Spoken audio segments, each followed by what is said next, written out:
But first to a story that's going to be front page news tomorrow of the Daily Telegraph. And I'm going to bring you that front page in just a few minutes when it's ready to go.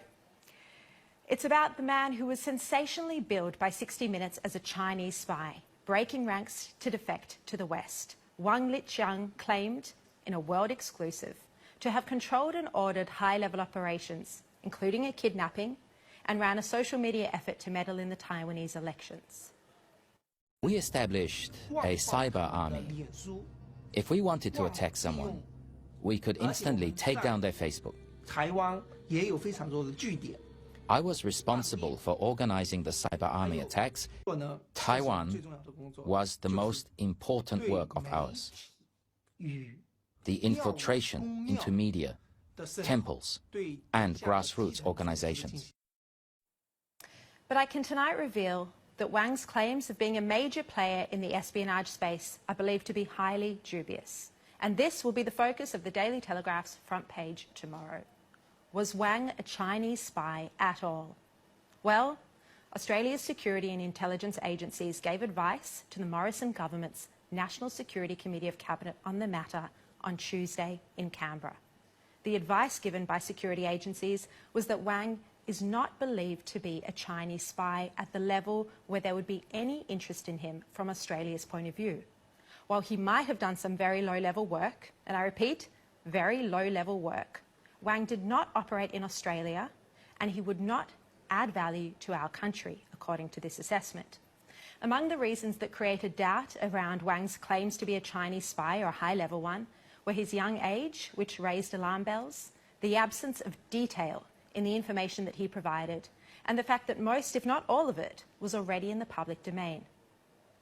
It's understood that it's more likely he was using the guise of a spy as a construct to get asylum or residency in Australia. It's a big stretch, a big cover to try and get residency in Australia. Now, Wang is represented by former Labor candidate George Newhouse, and he's a left-leaning human rights lawyer who's well-versed in handling the claims of asylum seekers from Manus and Nauru. And you might remember him back from when he ran against Malcolm Turnbull in the Wentworth federal election. So how was it that Wang came to such prominence where he occupied the attention of the National Security Committee of Cabinet?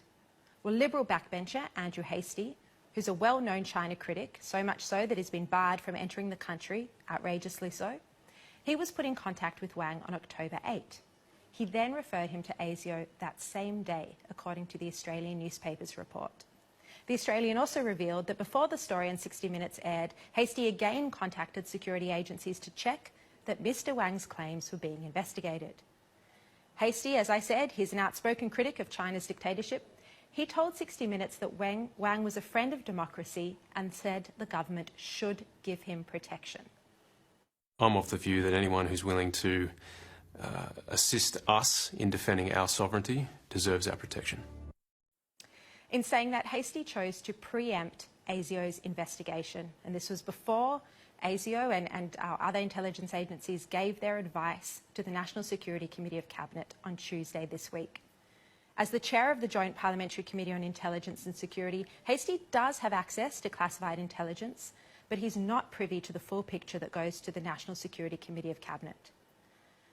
Despite the advice that Wang is not of interest to Australia, the Australian government and Scott Morrison may have little choice but to grant him a protection visa, because sending him home or sending him back to China would surely, most definitely now put his life at risk.